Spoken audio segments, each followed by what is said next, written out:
دلته السلام علیکم محمد جمع زم الا لارم چې راجر آساتمان بس درنه دلته نن زه غواړم چې تاسو ته اصلي صفتونه در وپېژنم. هغه دی چې د نوم ذاتي ښه والی او بدوالی وښیي. لکه توره تخته د تدریس جز دی. ښه سړی د هر چا خوښیږي. په اوړي کې سپین کالي اغوندی. وګورئ ښه توره او سپین کلمې چې اصلي صفتونه دي د سړي تختې او کالیو حالات څرګندوي. درنه لیدونکو اوس تاسو ته پاس جملو ته وګورئ چې توره تخته د تدریس جز دی. اوس دلته توره صفت دی او تخته نوم دی.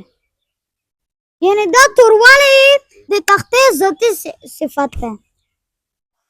ښه صفت دی او سړی نوم دی.